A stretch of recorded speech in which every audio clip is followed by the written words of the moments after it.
Until I fell out of a tree, but that's a whole other story. Until you fell out of a tree. Yeah, I like avocados, and I was like 20 feet up trying to grab one, and the branch broke. But I survived. Yes, you did survive. I should with probably a be couple dead or with paralyzed. a couple scratches. Yeah. Yeah. Speak Easy Studios. Speak and be heard. Welcome to the studio at 1201, where we are bringing you interesting conversations with entrepreneurs, creatives, leaders, and world changers to impact and inspire. Let's connect. So make sure to subscribe, rate, and review with all the stars. And most importantly, remember, you belong here. Welcome back to the studio at 1201 podcast. My name is Jeanette Brown, and I am here with the one and only Kelly Olive. Hey. And this is Conversations with, and we're about to have a conversation. Kelly, who are we joined by? We are joined by the one and only John Weatherspoon. Woo! And I have to say, excuse me, he's one of my favorite people, but that is not good enough for a bio. So I'm sorry. I wish that could be it. But we're going to brag about you for a second. What do we got on the list? Yeah. So John has so many wonderful things that we can talk about. Mm-hmm. He's the artistic director and the co-founder of Espressivo, which is a I want to get this right, semi-professional choir, mostly with music educators in the area, right? Yep. Palm Beach County. Yep. Love it. Palm Beach County has some amazing beautiful people and educators. Beautiful musicians. Yes. All right. He's also, he may not like that I'm going to say this, he's a Grammy-nominated music educator. What? Yes. Get your Grammy. Grammy-nominated. Amazing. He almost got it. It was he deserves it. Yeah, he was a finalist. Was that 2019? 2019. That's what I thought. That was an incredible experience. Yeah, I bet. Humbling. I'm sure. Anyway, he's taught at the same high school, the choral department of Lakeworth High School in our area for over 30 years. He's been with the school board for 33. Wow. Yeah, and he's currently pursuing his doctorate of music at the University of Kentucky. He's Go Cats. This close to being done. And he's married to a wonderful lady named Althea. She is wonderful. She is a riot if you ever get a chance to, two of y'all together. She's a lot. Yeah, she's extra. That was the word at our last podcast. She was extra. Beautifully extra, Yes. He is the father to 4 wonderful kids. They're all grown, all in college or college grads, correct? Yes. All right. And he has also served in the Marine Corps. Hoorah. I don't know how he... So just a really mundane, boring life. Yeah. Not really accomplished much. Just kind of... What a resume. Yeah, what a list. What a life. Yes. John. He has a lot of experience, and he just has a lot to offer our community. And he offers those kids every day he sees them. Well, I definitely love this community, Lake Worth Beach. Cool. Forever, yes. Awesome. Well, I was hoping that maybe we could talk a little bit about some of your, I know the first time I met you, I discovered that community is like primo in your mind. And I thought that really stood out to me because it's the same for us and our nonprofit. And so tell us a little bit about what that means to you.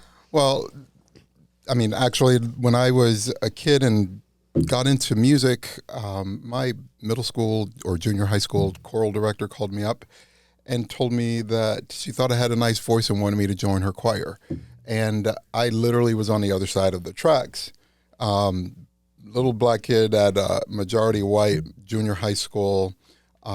This lady really did not need to call me up. And because of that, I got to experience music and experience people in a way that I had not prior. And so I realized, wait, all of those people are not ... And they also realize, wait, all of those people are not ... And some of those folks are still great friends of mine today because of that phone call. And so her phone call initiated an understanding of community to me. And so our art is really just a way of building community. Music is just a venue or a vehicle to get to community building. That is so true because one thing that I tell one of the things that we do at our nonprofit here is we do music lessons, piano, all different kinds of instruments and things. And I always tell there's certain kids that get to a certain place. And I'm like, the only way you're going to get better is to play with somebody else. And there is nothing like playing or singing with another musician. Yeah, it's so true, because the commitment is beyond self. And if we could only get people today to realize that you should really look beyond yourself, really, that could do so much more for people's mental health than they think. And so the way I hear people talk about mental health, and it is real, it's sort of inwardly focused in this thought. And I just feel like, man, if we could get a sense of community and working with other people, expressing ourselves to other people, finding someone we could come alongside of and share our thoughts with, that's building community, and that's actually helping your mental situation. We have to think beyond ourselves, I think. I agree. And let's go down that vein for a little bit. In all your 30 years of teaching high school, I can't imagine the changes you've seen. But is there a story or two that really stands out, kind of like your middle school story where someone called you out? Is there something that you can see that like completely maybe rerouted someone? Well, I'll just say that in general, there are a number of my students, and I really appreciate this. I don't have a lot of students who are music educators over these 30 years. I don't have a lot of students who are musicians necessarily, but I have a ton of people who point back to what they experienced in our classroom as helping them to be where they are. And folks who are in state legislatures around the country, folks who are doctors and attorneys here in our area who have their own firms. We have students who are police officers who are literally doing everything. And they point to our classroom. And one, former student I was talking to on the phone recently, she graduated some time ago, but she was the payroll director at Palm Beach State College for about 10 years, revamped their entire payroll system. And we just really have had a great time talking the other day. And she was pointing out how her time with us in our classroom helped her to be the person that she is, and prepared her, to help to prepare her, as well as just her own just fantastic mental ability and capabilities, helped her to prepare for what she does now and what she did there. And now she has a different job, but it was just amazing to be able to go there and totally turn their payroll system around to where it made sense and was modernized, I think she said they were paying by abacus or something before she got there. I don't know. It's something that I've noticed in the past projects you and I have worked on together. Is people love you. They love John Weatherspoon. I don't know why. And I do, and I've seen the way you interact with young people. It's a lot of what they're craving and missing. It's that healthy, almost, dare I say, father figure role that just fills the gaps of what they might not have at home or are missing in their life. And I applaud you for that. But is that an intentional thing, or? Well, it's intentional in a way, but only in that the Lord is in control, because real talk is I know my own struggles as a kid, and my folks divorced when I was 5. That was a struggle. That was a heartache, and I was the youngest son, number 6 of 7. There were 4 sisters and 3 brothers, but that divorce was devastating for me, and again, getting to go to this school in junior high school and seeing families that are together and experiencing fathers and their relationships with their kids, seeing it more so in high school when I had better understanding of these things. I see Lake Worth, a lot of kids in Lake Worth missing that, and they need it. Some can't, believe it or not, handle what I bring to the table when they walk into my room, because it's shock to them. It shocks them to see a male, especially a black male if they are black male students, who is in a position of authority.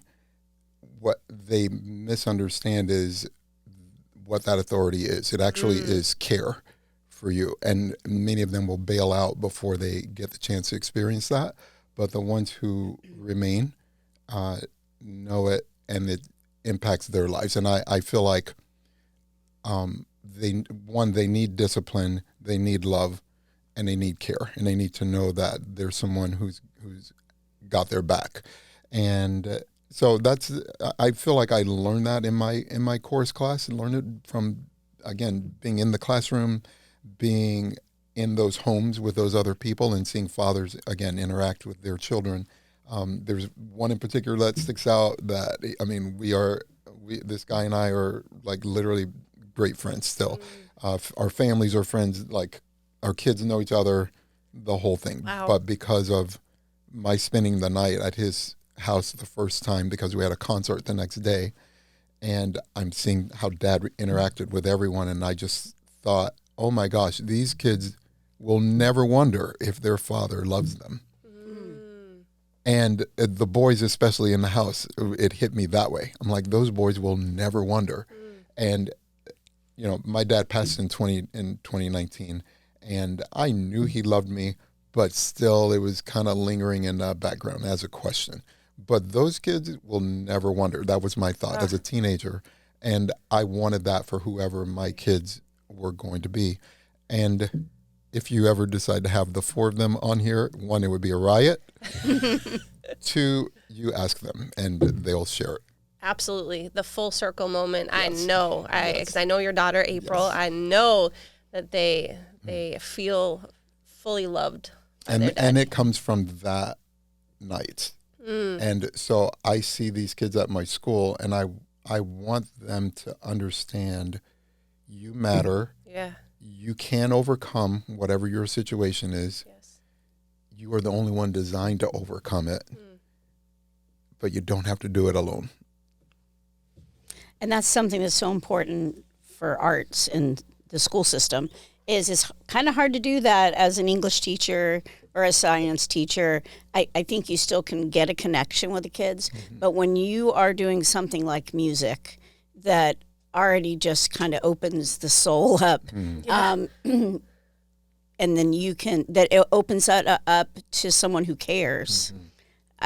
And then all the time you spend going and doing choral concerts and rehearsals and all those things, they get to see the consistency of the man that you are, and it totally reroutes their life. Well, you're absolutely right, and I love what we get to do. I love the impact we have. I love in the choral arts, particularly the texts that we get to work with, because it requires them to think beyond just making beautiful sounds. What are we singing about? Am I trying to sing this, or is the character trying to sing this? Like, who's supposed to make these expressions, and how can we do that best together? And I love what the text does in our specific art, that just making sounds does not, making beautiful sounds does not. And speaking of making sounds, I think I remember before I knew about Espressivo, that the Espressivo had a really amazing opportunity to sing with somebody very famous. Oh, yeah. We were our third year. Oh, wow. Third year of existence. And this is our 10th year, by the way. We are celebrating a decade of expression. All of our concerts, and our upcoming concert, if I might do this quick plug, please do. And I will plug again later, is coming up on April 14, 15, 16, 14th Friday night at 7 p.m. at United Methodist Church of the Palm Beaches in West Palm Beach. and Saturday at St. Michael Lutheran Church in Wellington. And then right here in good old Lake Worth on Sunday, the 16th at St. Andrew's Episcopal Church at 4. Both of the Saturday and Sunday concerts are at 4 p.m. Awesome. And people can go to our website, espressivosingers.com, and get ticket information. And it is worth it. It is so amazing. So now, can you repeat that question? Yes. So 3 years in, y'all had an amazing opportunity. So we were, 2015 was such an awesome year. Oh, it was a great year. Going so well. And I was on a trip to New York City with my students from Lake Worth High School. It was many of their first time out of the state, flying on a plane, going into the snow, going, anywhere outside of Lake Worth for some of them.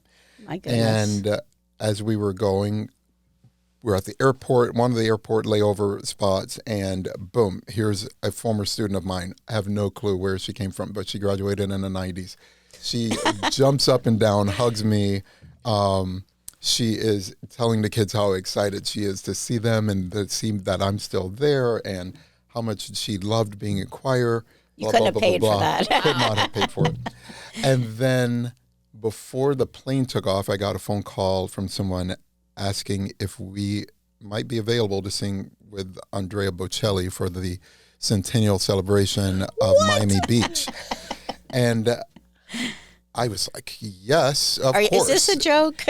Of course. Are you pranking me? And so, we got to be the operatic choir for his set at the centennial celebration for Miami Beach. And on that stage, also Flo Rida, Gloria Estefan, Andy Gibb, a lot of those people. Bocelli and Flo Rida. Wycliffe. What? On the same stage. I would pay more for that, I think. Yeah. And a number of celebrities and things there. And so, it was a great thing. And got to take a picture with him as well. And he's super tall. Oh, yeah. But that was really an awesome experience. And it just kind of fell in our laps. But 2015 was awesome. Yeah. Until I fell out of a tree. But that's a whole other story. Until you fell out of a tree. Yeah, I like avocados, and I was like 20 feet up trying to grab one, and the branch broke. But I survived. Yes, you did survive. I should probably with a be couple dead or with a paralyzed. couple scratches. Yeah. Yeah. Oh my More to the goodness. pride at the beginning than anything, but the Lord is good. I'm well. Yeah, you've had a lot of speed bumps through the years that you've overcome, but God has brought you through. Yes. Because you have a purpose. Yes, and He has one, absolutely. And so I totally believe in that. I know I was called to be at Lake Worth High School. I do know that there are not many people who would have stayed there in their career. They would have gone on to other places to accomplish things sooner, build choirs larger, faster. But I know that I was called to be there because of the students that Lake Worth has. And they needed someone who's not a quitter, someone who will challenge them not to accept their excuses as excuses, but as reasons to overcome. And to just all out realize that you can actually produce just like anyone. You just have to develop a work ethic that leads you there.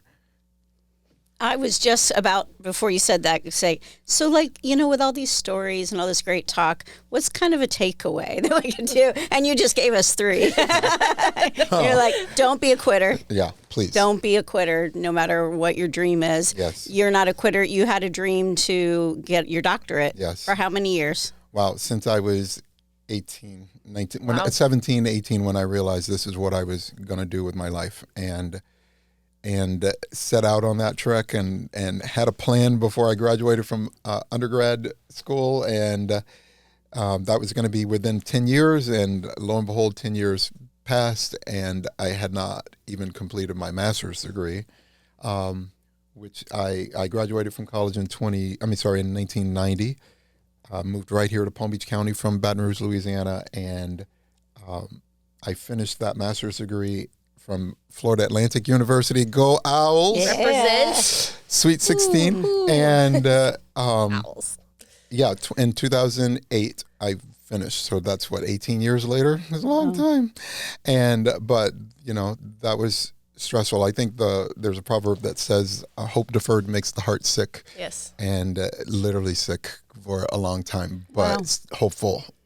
But you weren't not without hope, not a quitter. A lot of people would say, "Oh, I'm this age. It doesn't. It's too late." But now you've gone from your master's to just about to finish your doctorate. Yeah, and that one came about. Real talk. Right before we like real talk. Yeah, right. Like I reached the point, that heart sick thing it finally got to me. I'm 50 years old at the time. We're the same age, so I know exactly how old you are. and I don't mind sharing that because it is what it is. And I'm still kicking, got a lot to give, and a lot of ways to still be used. But I thought, man, this must be it. Like maybe I dreamt that up, and it was not something that I originally thought was a part of me. I thought that was supposed to be a part of my existence, and here I am, and it just looked like the door was closing. And right about the time that I was going to give in, I prayed about that, and I just said, Lord, maybe I just thought it was from you, but if it's not, help me to let it go. And a week later, I got a phone call from the professor at University of Kentucky, Dr. Jeff Johnson, who is amazing. And he asked me if I was still interested in auditioning. Oh, wow.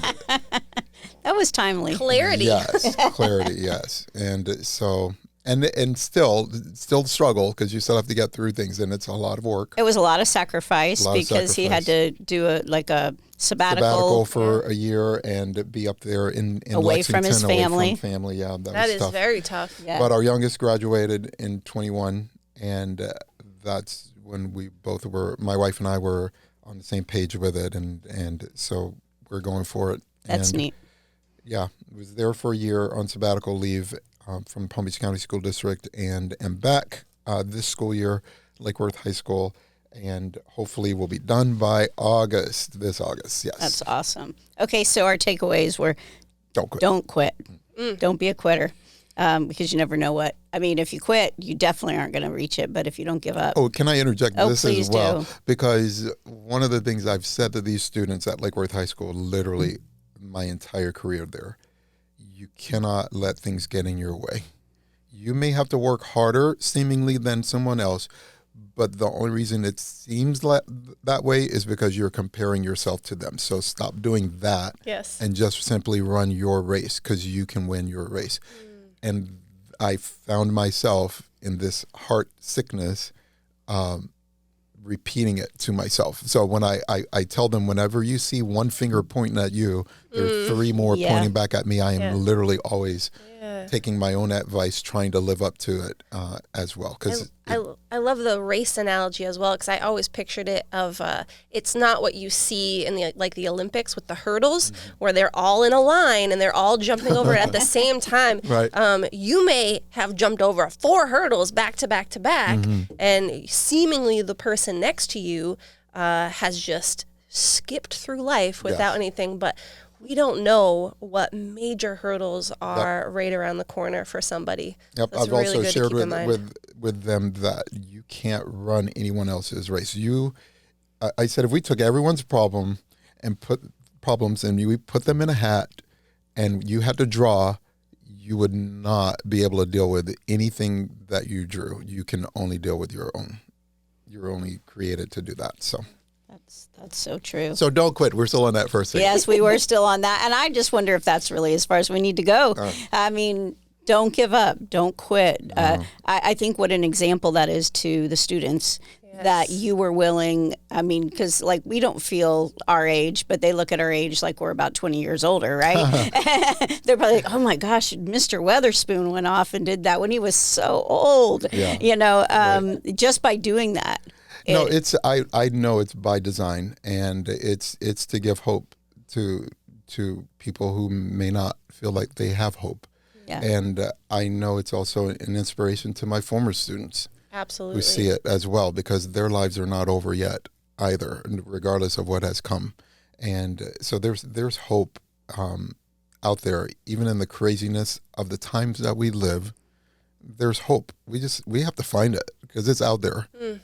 And so keep striving and working through things. So good. So I guess final question, what does the future hold? Do you know what the future holds? Wow. No, I never have, but I will say that, I'm not done dreaming. There's still goals and dreams out there that I know will work themselves out. I love our school. Having been there for 30 years, all 4 of my children graduated from Lake Worth High School. And they all were in your choral And they program. all were in chorus. And when they get together, I'm telling you, it's a hoot. There's singing, there's laughter, and if there's food, there's like milk spewing, water spewing, like laughter, like all over the place. So Mom can't stand it, really. Or she can't take it. She loves it, but she can't take it. Because we're a bit much. But all 4 of them graduated from Lake Worth High School. That's how much I love that school. But, at some point, it will be time to move on. There's a season for everything. Yes. And I've always said I want it to be better for the person coming in after me, whoever it is. And matter of fact, I want it to be so good that I hope people will say, how in the world did he stay there that long? Like, he should have been gone some time ago, because this person is doing such a great job. I hope that happens. That's great. Because that's how much I want the best for my students, this school, this community, for real. Yeah. Talk about legacy building. Yes. I love that. Could I ask Yes. for you to take like 30 seconds, look in the camera, and speak to all the young people out there who might be listening? Give a Mr. Weatherspoon student, a teacher to student talk, like kind of whatever life lessons or the most important truths you have. One, I would say you matter, every single one of you. You can make a difference because you matter. And you are the only one created to overcome whatever situations you have to get through in order to get to your goals, get to your dreams.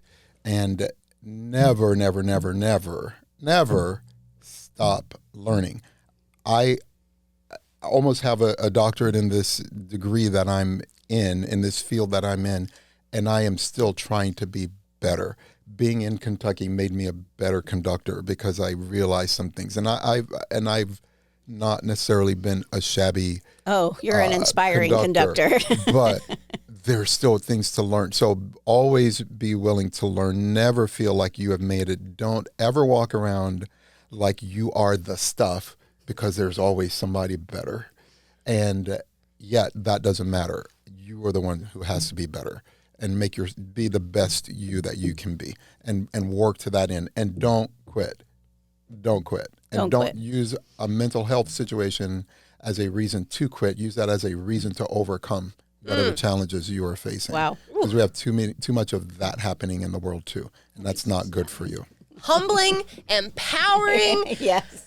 You're building a legacy, my friend, and it's an honor to know you. And can you just real quick shout out where can people connect with what you're doing with Espressivo? Yes. And just to spell this out, so you know how to spell it. It's an Italian word, Espressivo, but ESPRESSIVO singers.com. That's our website, espressivosingers.com. And you can find out information about our organization. We are a 501 nonprofit, and we have a student scholarship program for folks who are studying music beyond here and beyond high school. And so my co-founder, Catherine Briggs, who is the fantastic director at West Boca High School, getting ready to take her kids to New York this Saturday. And I both we saw each other 10 years ago, and we stared at each other at an FAU concert, and we ran to each other and both said basically simultaneously, we have to do something. And so we started this not-for-profit choral organization so that we can share our art with our community to help draw people together, bring folks together who might not otherwise come together, and be examples of that to others. I do think Congress should hire me as you put whatever the label would be, whatever the title would be, ambassador, conductor, blah, blah, blah, blah, blah, whatever. Yes. And those jokers would have to be in a chorus rehearsal for 2 hours before they ever go into session. Because then they would be ready to Petition go get things started. done together. Yes. Yeah. Thank you so much Yes. for joining us. What a fantastic conversation. And thank you for listening. And if you haven't subscribed already or followed or done all the things, what are you doing? What are you doing? All the stars. Help us build this community. We are striving to have conversations with us. This is the studio at 1201, powered by Speakeasy Studios. And this was a fantastic conversation. Kelly, thank you. Will Mr. you also Weatherspoon, throw thank you. our website on your podcast or in whatever? We're going to throw it. We're going to so that cement people it. We're can- going to staple it. It that way is they can on find out there. information about that concert. And not have to Definitely. guess on spelling just in case they missed that. Yeah, so I on the got you. 14th, 15th, 16th of Can't wait. April, Whew. a decade of expression. This one particular called Respectfully, Nice. giving honor to love, music, and dance. Period. Nice. Have a great one, y'all. Bye. That's all. Thanks for listening. Remember to rate, review, subscribe, and join us for the next episode.